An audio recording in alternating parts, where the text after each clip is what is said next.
দ্বিতীয় দফার ভোটের আগে ট্রাইব্যুনালে নিষ্পত্তির তালিকা প্রকাশ করল নির্বাচন কমিশন। দ্বিতীয় দফায় ট্রাইব্যুনালে নিষ্পত্তির তালিকা প্রকাশ করা হয়েছে।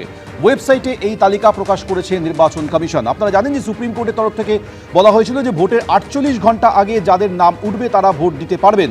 আর এবার ট্রাইব্যুনালে নিষ্পত্তির তালিকা প্রকাশ করা হয়েছে। ওয়েবসাইটে নির্বাচন কমিশন এই তালিকা প্রকাশ করেছে। দ্বিতীয় দফায় ভোটের আগে ট্রাইব্যুনালে নিষ্পত্তির তালিকা প্রকাশ করল নির্বাচন কমিশন।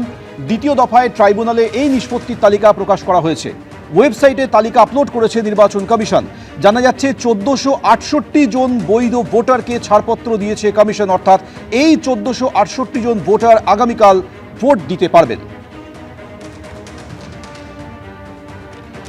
এর আগে প্রথম দফায় 21 এপ্রিল যাদের নাম উঠবে তারা ভোট দিতে পারবেন বলে জানানো হয়েছিল। 27 এপ্রিল পর্যন্ত যাদের নাম উঠবে তারা ভোট দিতে পারবেন বলে জানানো হয়েছিল। ট্রাইব্যুনালে দ্বিতীয় দফার ক্ষেত্রে যে বৈধ ভোটার তাদের নাম আপলোড করেছে নির্বাচন কমিশন। দ্বিতীয় দফায় ভোটের আগে ট্রাইব্যুনালে নিষ্পত্তির তালিকা প্রকাশ হয়েছে। ওয়েবসাইটে সেই তালিকা প্রকাশ করেছে নির্বাচন কমিশন।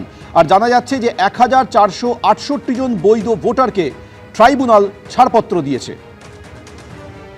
এই বৈধ ভোটারদের নাম আপলোড করা হয়েছে। ট্রাইব্যুনালে যাদের নাম নিষ্পত্তি হয়েছে সেই তালিকা আপলোড করেছে ওয়েবসাইটে নির্বাচন কমিশন। এই নিষ্পত্তি হওয়া বৈধ ভোটারদের মধ্যে 1468 জন রয়েছেন যারা আগামীকাল ভোট দিতে পারবেন। দ্বিতীয় দফায় ট্রাইব্যুনালে নিষ্পত্তি তালিকা প্রকাশ করল নির্বাচন কমিশন।